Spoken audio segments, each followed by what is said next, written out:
अस्सलामुअलैकुम दोस्तों और साथियों, उम्मीद है आप लोग खैरियत से होंगे। आज है 19 जनवरी 2022।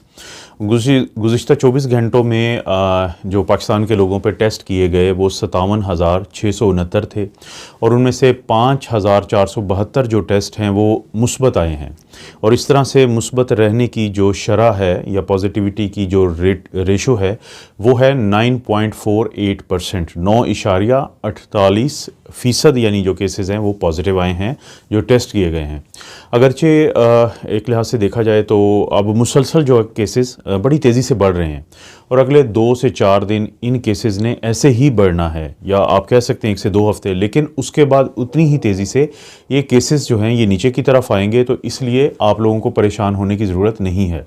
हम जायज़ा अगर लें भी कुछ ऐसे ममालिक का जहाँ पे हमसे पहले इसी तरह की पॉजिटिविटी की रेशो आई है या अभी भी आ रही है, तो उनमें से अगर हम साउथ अफ्रीका की कर्व का जायज़ा लें, जो ये आप देख रहे हैं कि ये जो आजकल की वेव है ये बड़ी तेज़ी से ऊपर गई।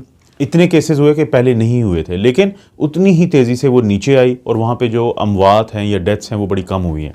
इसी तरह से हम बरतानिया का जायज़ा लें तो ओमिक्रॉन की वजह से वहाँ पे, क्योंकि ये बड़ी तेज़ी से फैलता है, तो बहुत ज़्यादा केसेस हुए फिर, लेकिन उतनी ही जल्दी से वो नीचे की तरफ आ रहे हैं या आ चुके हैं।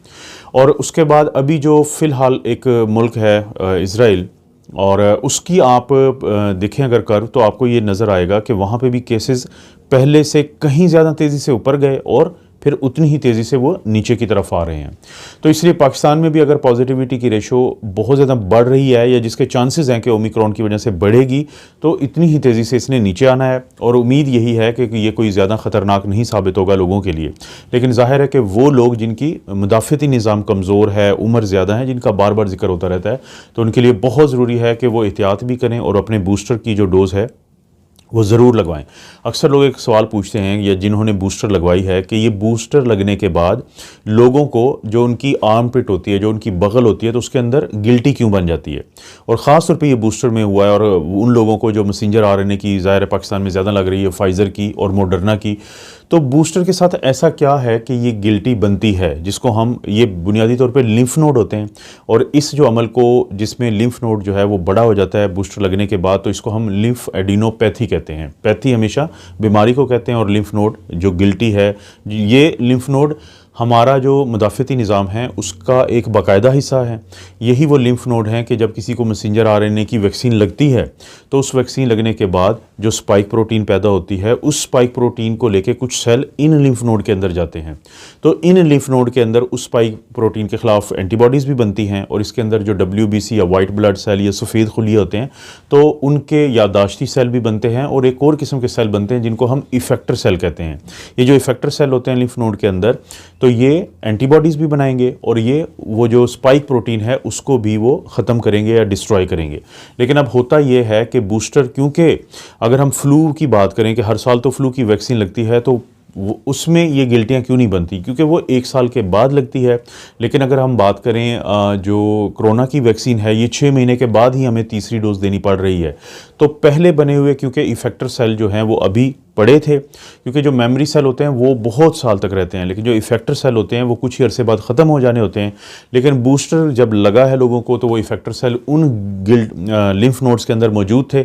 जैसे ही उनको दोबारा उनके सामने पेश की गई स्पाइक प्रोटीन, तो वो बहुत ज़्यादा तादाद में बनते हैं।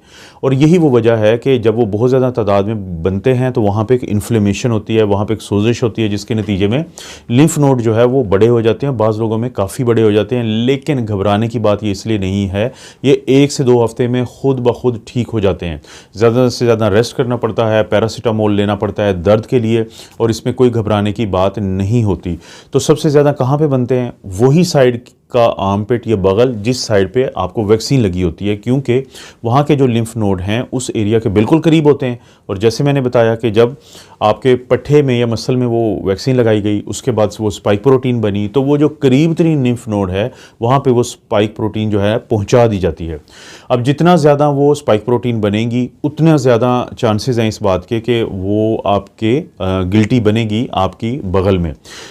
मिसाल के तौर पे जो पहली और दूसरी डोज थी उसमें ये कह लें कि हर 100 में से किसी एक को चांस होता था कि उसको ये गिल्टी बनेगी। लेकिन जो अब बूस्टर है, अगर किसी को मैसेंजर आरएनए का बूस्टर लगा है तो उसका चांसेस होते हैं कि हर 100 में से 10 लोगों को, लेकिन अगर मॉडर्ना का बूस्टर लगा है तो हर 100 में से 20 लोगों को ये गिल्टी बनती है बगल के अंदर, क्योंकि जो मॉडर्ना की डोज होती है वो 100 माइक्रोग्राम मैसेंजर आरएनए है। जितना मैसेंजर आरएनए ज़्यादा होगा उतनी ज़्यादा स्पाइक प्रोटीन बनेंगी, जितनी ज़्यादा स्पाइक प्रोटीन बनेंगी इतनी ज़्यादा स्पाइक प्रोटीन जो लिम्फ नोड के अंदर पहुंचाई जाएगी, और जितनी ज़्यादा पहुंचाई जाएंगी उतना ही ज़्यादा सोजिश या इन्फ्लेमेशन या जो वाइट ब्लड सेल के नतीजे में इफेक्टर सेल बनते हैं तो वो बनने का ज़्यादा चांसेस होंगे। लेकिन क्योंकि जो फाइज़र की वैक्सीन है उसमें सिर्फ 30 माइक्रोग्राम मैसेंजर आरएनए होता है तो उसके नतीजे में बहुत ज़्यादा इन्फ्लेमेशन या सोजिश नहीं होती, इसलिए हर 100 में से जो 10 लोग हैं उनको ये गिल्टी का मसला होता है। मॉडर्ना के हर 100 में से 20 लोगों को ये मसला होता है। बचने का तरीका क्या है? अगर आपने इस चीज़ से बचना चाहते हैं तो अपने डॉक्टर से ज़रूर डिस्कस करें, क्योंकि जैसे मैंने आपको बताया कि ये उसी साइड का जो लिम्फ नोड होता है उसमें चांसेस ज़्यादा होते हैं कि वैक्सीन का बूस्टर लगने के बाद ये गिल्टी बनने के।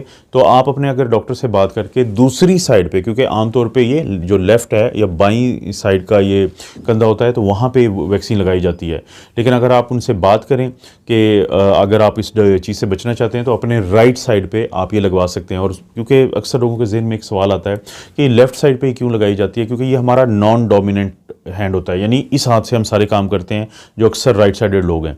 तो वो हाथ या वो कंधा जिधर टीका लगा हो तो अगले 2 से 3 दिन, क्योंकि उसमें दर्द हो सकता है, तो इसलिए कोशिश की जाती है कि उस तरफ ना लगाया जाए जहां से आपने अक्सर अपने काम करने हैं।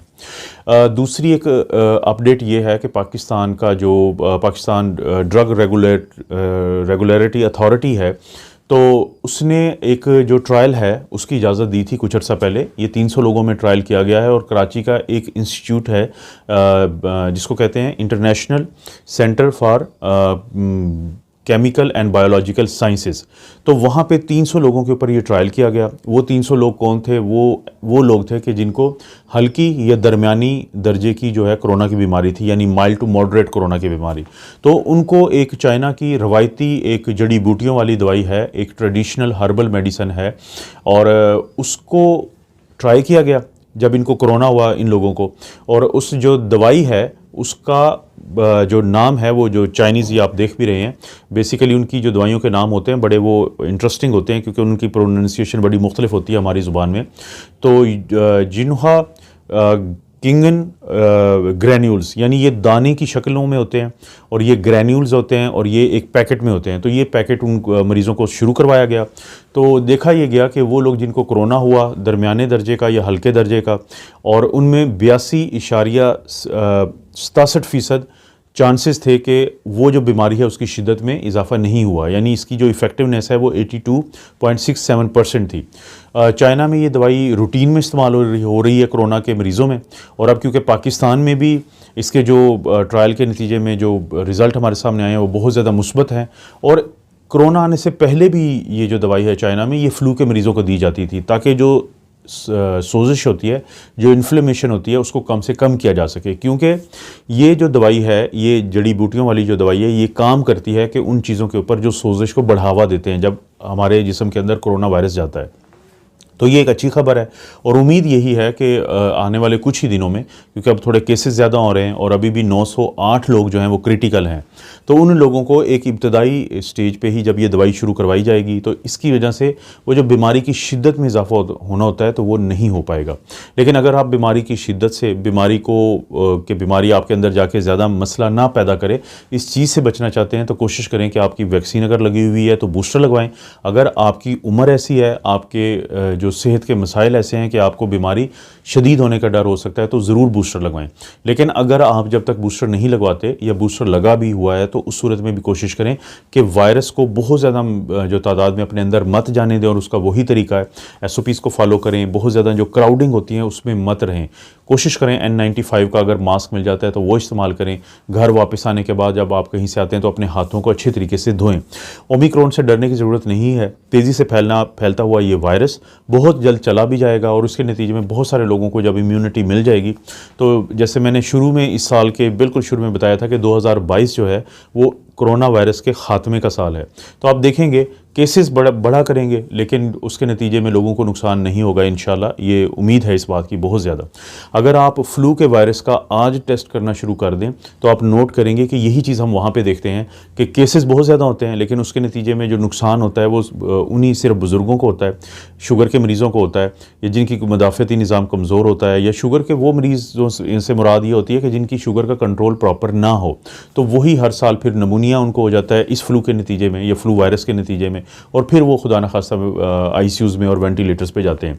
तो अब ये जो ओमिक्रॉन के नतीजे में जिस तरफ का हमें ट्रेंड नज़र आ रहा है वो भी ऐसे ही है कि केसेस आपको बहुत ज़्यादा नज़र आएंगे, वो तेज़ी से ऊपर जाएंगे और तेज़ी से नीचे आ जाएंगे, लेकिन जो उसके नतीजे में नुकसान है वो बहुत ज़्यादा लोगों को इंशाल्लाह नहीं होगा। लेकिन कोशिश यही करें, चाहे वो फ्लू का वायरस हो और चाहे वो ये ओमिक्रॉन हो, अपने बुज़ुर्गों को और फैमिली के जो मखसूस लोग हैं, बिल्कुल छोटे बच्चे और बुज़ुर्ग जो हैं, उनको ख़ुसूसी तौर पे उनकी ज़रूर हिफाजत करें इस तरह की किसी भी बीमारी के ख़िलाफ़। कोई और अपडेट होगी दोस्तों तो आप लोगों के लिए मैं ज़रूर लेके आऊँगा। आप अपना और अपनी फैमिली का ख्याल रखें। अल्लाह ताला आपको और आपकी फैमिली को हर किस्म की बुराई, बीमारी और आजमाइश से महफूज रखें।